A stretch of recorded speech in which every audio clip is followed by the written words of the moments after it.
Hello student, welcome to my channel study with Srishti.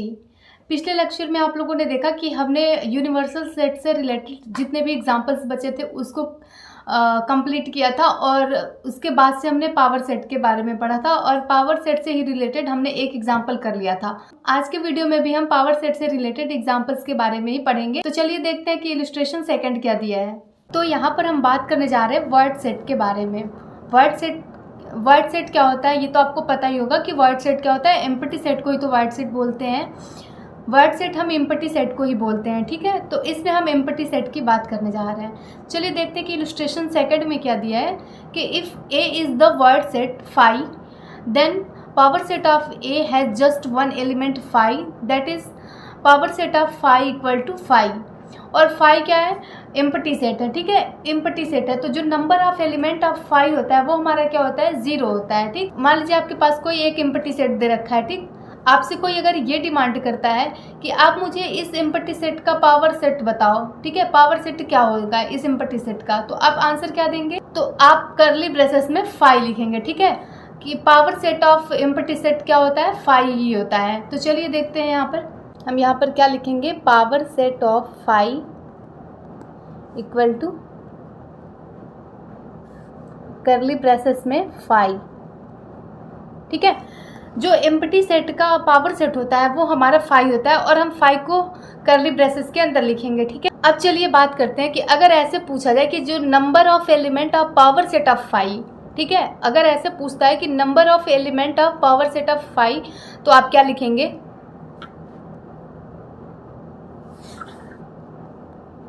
Number of element of power set of phi, ठीक है, इसको क्या लिखेंगे? अब देख लीजिए जो number of element of phi है वो क्या है? हमारा 0 है, ठीक है।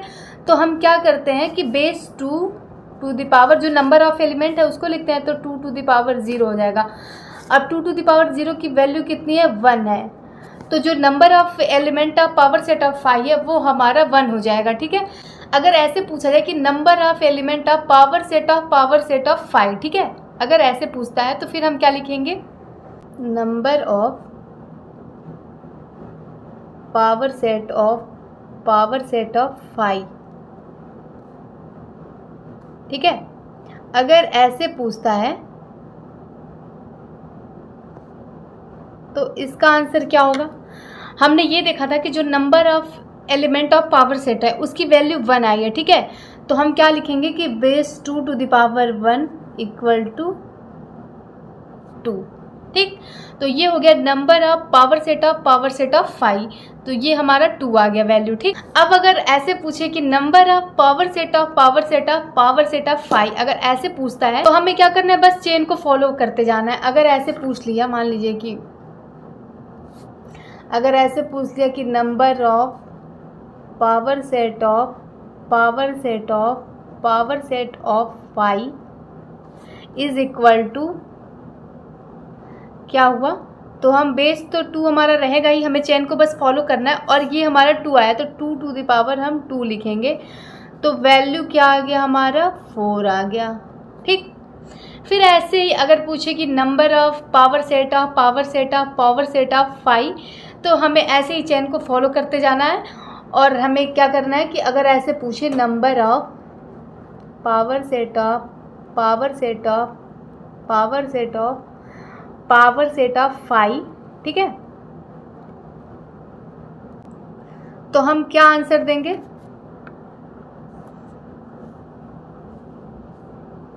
यहाँ पर 4 वैल्यू निकल के आया ना, तो बेस 2 हमारा रहेगा ही और 2 टू द पावर 4 लिखेंगे, तो 2 टू द पावर 4 की वैल्यू कितनी आ गई? 16, ठीक है।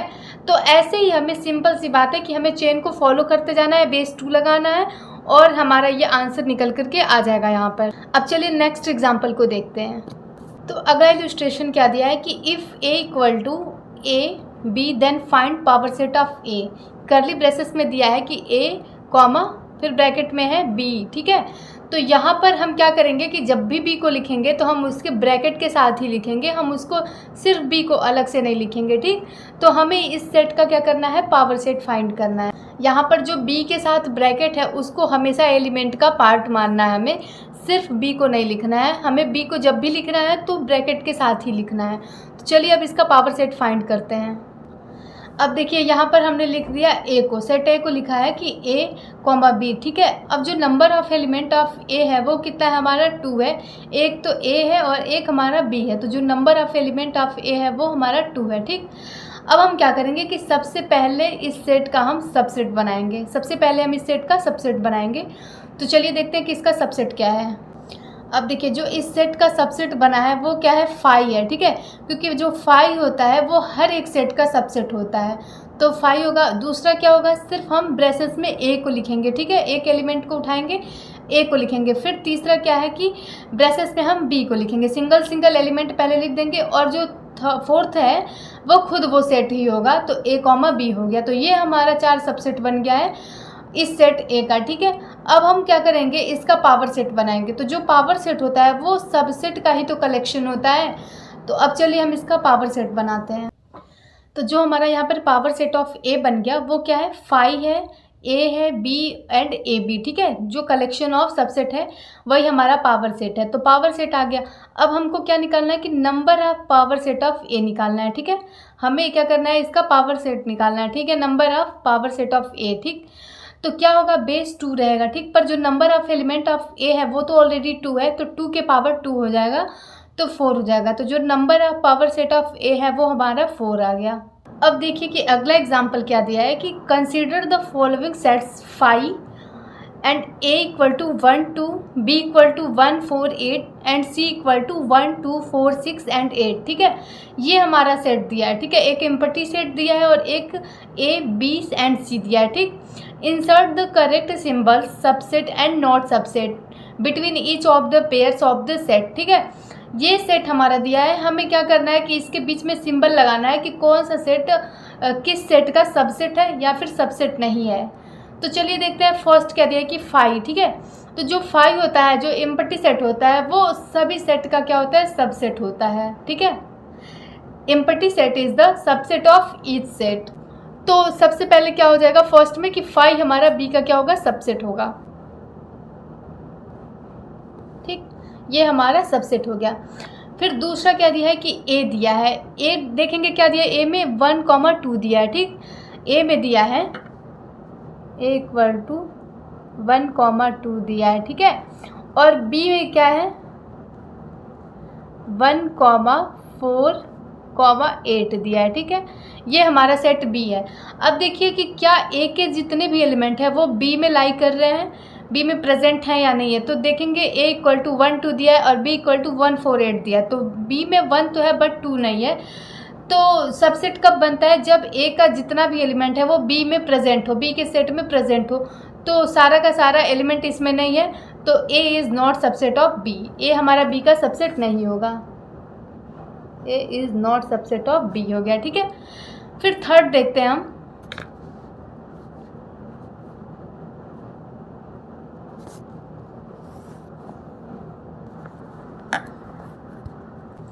थर्ड है कि ए और सी दिया है, ठीक है, ये बताना है कि ए और सी ए सी का सबसेट है कि नहीं है। तो चलिए देखते हैं कि ए में क्या है, ए इक्वल टू क्या है 1 2 है, ठीक है, और जो सी है वो क्या है 1 2 4 6 एंड 8, ठीक है, ये हमारा सी है, ठीक। तो ए में 1 2 है और सी में भी 1 2 है, तो ए के जितने भी एलिमेंट हैं वो सी में लाई कर रहे हैं, सी में प्रेजेंट हैं, then A is subset of C हो गया। तो ए हमारा सी का सबसेट होगा, A is subset of C हो गया, ठीक। अब लास्ट क्या है कि बी को दिखाना है कि बी हमारा सी का सबसेट है कि नहीं है, ठीक है। तो हम देखेंगे बी इक्वल टू क्या दिया है, बी इक्वल टू है वो क्या है 1 4 8, ठीक है। बी में हमारा 1 4 8 है और सी में 1 2 4 6 8 है, यानी कि 1 4 8 तीनों सी में है, मतलब बी के जितने भी एलिमेंट है वो सी में लाई कर रहे हैं, सी में प्रेजेंट है, then B is also subset of C. तो बी हमारा सी का सबसेट होगा, B is subset of C, ठीक है। तो यहाँ पर हम देख रहे हैं कि पहला जो है phi is subset of B हो गया, दूसरा A is not subset of B है, बिकॉज ए के जितने भी एलिमेंट है वो बी में लाई नहीं कर रहे हैं, बी में प्रेजेंट नहीं है, तो ए हमारा बी का सबसेट नहीं होगा। थर्ड हमारा क्या है, A is subset of C, because A के जितने भी एलिमेंट है वो सबसेट जो सेट सी है उसमें प्रेजेंट है।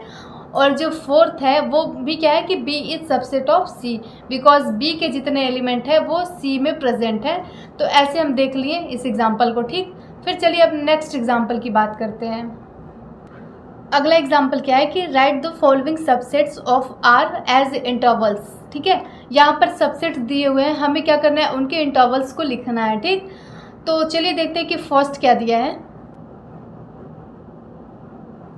यहाँ पर फर्स्ट क्या दिया है, x such that x belongs to R, comma -12 is less than x is less than -10। ठीक है, पहला सबसेट दिया है, क्या दिया है कि x such that x belongs to real number and x कहाँ से कहाँ तक लाई कर रहा है, -12 से बड़ा है एंड -10 से क्या है, छोटा है। ठीक है, तो हमें क्या करना है, इसका इंटरवल बताना है।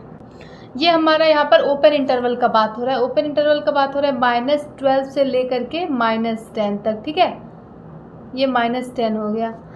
अब जब हम इसका लेंथ फाइंड करते हैं तो अगर कोई भी दिया है कि अगर मान लीजिए कि ये दिया है कि क्लोज इंटरवल a, b, तो जब हम इसका लेंथ निकालते हैं तो क्या होता है, ये b - a होता है। ये हमारा क्लोज्ड के रिस्पेक्ट में नहीं, ये हमारा ओपन में भी चलेगा कि अगर ओपन दिया हो ब्रैकेट या फिर क्लोज वाला दिया हो तो भी इंटरवल निकालने के लिए यही रूल लगेगा, b - a ही होगा।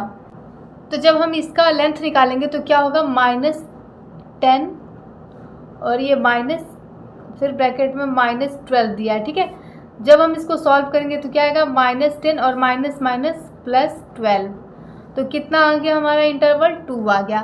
तो इसका लेंथ क्या आ गया, 2 आ गया। जो फर्स्ट वाला है -12 से लेकर के -10 तक है, उसका जब हम लेंथ निकाले हैं उस इंटरवल का, तो आंसर क्या मिला हमें, 2 मिला। x such that x belongs to real number and -4 is less than x is less than or equal to +6 है। ठीक है, तो सेकंड क्या दिया है कि x from x belongs to real number and जो x की वैल्यू है वो -4 से बड़ी है एंड +6 के बराबर या फिर उससे छोटी है। ठीक है, तो हम देख सकते हैं यहाँ पर जो केस बन रहा है वो semi open and semi close का यहाँ पर केस बन रहा है। ठीक, तो जब हम इसका इंटरवल लिखेंगे तो क्या होगा, ये -4, 6 और ये क्लोज का ब्रैकेट हो गया। ठीक, तो जो लेंथ ऑफ इंटरवल है इसका, जो लेंथ ऑफ इंटरवल है वो क्या होगा,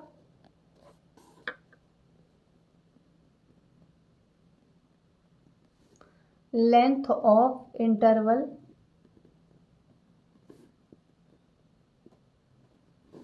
वो क्या आएगा, 6 और -4, तो ऑलरेडी माइनस है तो क्या हो गया, ये 6 + 4 = 10। जो length of interval of second हो गया वो क्या हो गया, 10 हो गया। थर्ड दिया है वो क्या है, x such that x belongs to R, 0 is less or equal x is less than 7। ठीक है, यहाँ पर भी हमारा सेमी ओपन और सेमी क्लोज का ही केस बन रहा है। तो हम इसका जब इंटरवल लिखेंगे तो कैसे लिखेंगे कि 0, 7। ठीक है, अब हम इसका जब लेंथ ऑफ इंटरवल फाइंड करेंगे, लेंथ ऑफ इंटरवल वो हमारा क्या होगा, 7 - 0 = 7। ठीक है, तो ऐसे हम इसका भी लेंथ फाइंड कर दिए इस इंटरवल का। और लास्ट देखते हैं क्या है, फोर्थ क्या दिया है, x such that x belongs to real number, 3 is less or equal x is less or equal 4। ठीक है, यहाँ पर क्या दिया है कि x from x belongs to real number और x कहाँ से कहाँ लाई कर रहा है, 3 से बड़ा या फिर उसके बराबर है और 4 से छोटा या फिर उसके बराबर आ रहा है। ठीक है, तो जब हम इसका इंटरवल बनाएंगे तो क्या होगा, 3,4। हम इस इंटरवल का लेंथ फाइंड करेंगे, तो जो लेंथ ऑफ इंटरवल होगा, लेंथ ऑफ इंटरवल वो हमारा क्या आएगा, 4 - 3 = 1। जो ये इंटरवल 3 और 4 है, क्लोज्ड इंटरवल 3 एंड 4 है, उसका जब हम लेंथ निकाले हैं तो लेंथ ऑफ इंटरवल कितना आया है, 1 आया है। 4 - 3 = 1 आ गया। नेक्स्ट एग्जांपल दिया है कि write the following intervals in the set builder form. यहाँ पर हमें कुछ इंटरवल गिवन है, उसे हमें क्या करना है, सेट बिल्डर फॉर्म में कन्वर्ट करना है, उसका हमें सेट बिल्डर फॉर्म लिखना है। ठीक, तो चलिए फर्स्ट देखते हैं क्या है। अब देखिए, जो इंटरवल ओपन इंटरवल दिया है फर्स्ट, वो क्या है, ओपन इंटरवल 7,0। ठीक है, ये हमारा ओपन इंटरवल दे रखा है। अब हमें क्या करना है, इसका सेट बिल्डर फॉर्म बनाना है। तो हम जब सेट बिल्डर फॉर्म बनाएंगे तो उसको हम कैसे लिखेंगे, जब हम इसका सेट बिल्डर फॉर्म बनाएंगे तो क्या लिखेंगे हम, x such that x belongs to R। ठीक है, और x हमारे कहाँ से कहाँ तक लाई कर रहा है, -7 < x < 0। ये हमारा सेट बिल्डर फॉर्म बन गया इसका। दूसरा क्या दिया है कि क्लोज्ड इंटरवल 6,12। ठीक है, इसका हमें सेट बिल्डर फॉर्म बनाना है। तो सेट बिल्डर फॉर्म इसका क्या होगा, x such that x belongs to R and क्या होगा ये, 6 < < x < 12। जो x की वैल्यू है वो 6 से बड़ी है या फिर उसके बराबर है, और 12 से छोटी या फिर उसके बराबर है। तो ये हमारा इसका सेकंड का सेट बिल्डर फॉर्म बन गया। थर्ड हमारा semi open and semi close का केस है। तो 6,12 दिया है, इसे हम सेट बिल्डर फॉर्म में कैसे लिखेंगे कि x such that x belongs to R and 6 < x < 12। ठीक है, ये हमारा थर्ड का सेट बिल्डर फॉर्म बन गया। x from x belongs to real number and 6 < x < 12। Fourth क्या दिया है कि क्लोज्ड इंटरवल -20,3। ठीक है, ये हमारा क्लोज्ड इंटरवल दे रखा है, इसका हमें सेट बिल्डर फॉर्म बनाना है। तो चलिए देखते हैं कि इसका सेट बिल्डर फॉर्म क्या होगा। x such that x belongs to real number and -20 < x < 3। ये हमारा इसका सेट बिल्डर फॉर्म हो गया। x from x belongs to R and -20 < x < 3। ये हमारा फोर्थ का क्या हो गया, सेट बिल्डर फॉर्म हो गया। ये हमारा क्लोज्ड इंटरवल दे रखा था। तो यहाँ पर हमने पावर सेट का एग्जांपल देख लिया कि जो number of element of power set हम कैसे फाइंड करते हैं, एम्प्टी सेट का हम पावर सेट कैसे फाइंड करते हैं, एम्प्टी सेट का पावर सेट क्या होता है। उसके बाद से हमने इसका एग्जांपल देख लिया, कोई सेट दे रखा है उसका हमने number of power set find कर लिया। ठीक है, उसके बाद से फिर हमने ये बताया कि फिर उसके बाद से हमने देख लिया कि कौन सा सेट किस सेट का सबसेट बन रहा है या फिर सबसेट नहीं बन रहा है। और लास्ट हमने देख लिया कि कोई भी इंटरवल दिया है उसे हम सेट बिल्डर फॉर्म में कैसे कन्वर्ट करते हैं। तो हमने सेट बिल्डर फॉर्म में भी कन्वर्ट कर लिया। तो यहाँ पर हमने पावर सेट से रिलेटेड जितने भी एग्जाम्पल थे उसको कर लिया कि पावर सेट का एग्जाम्पल क्या है, जो number of power set of empty set है वो क्या होता है, कौन सा सेट किस सेट का सबसेट बन रहा है या फिर नहीं बन रहा है, वो हमने देख लिया। और अगर कोई भी इंटरवल दिया है, सेमी ओपन सेमी क्लोज है या फिर ओपन इंटरवल दिया है, क्लोज्ड इंटरवल दिया है, तो उस इंटरवल को हम कैसे सेट बिल्डर फॉर्म में कन्वर्ट कर सकते हैं, उस इंटरवल का हम कैसे सेट बिल्डर फॉर्म बना सकते हैं। और हमने ये भी देख लिया कि कोई भी इंटरवल दिया है तो उसका हम लेंथ कैसे फाइंड कर सकते हैं, लेंथ ऑफ इंटरवल क्या होगा। तो आई होप आप लोगों को आज का वीडियो पसंद आया होगा। आई होप आप लोग को समझ में आ गया होगा कि हम किसी भी इंटरवल का लेंथ कैसे फाइंड करते हैं, किसी भी इंटरवल को हम सेट बिल्डर फॉर्म में कन्वर्ट कैसे करते हैं। तो अगर वीडियो पसंद आए तो please like share comment and subscribe करना मत भूलिएगा, ठीक है। और कल के वीडियो में हम कल पढ़ेंगे एक्सरसाइज 1.3। आज के लिए बस इतना ही, फिर मिलेंगे कल नए वीडियो के साथ। Thanks for watching my video.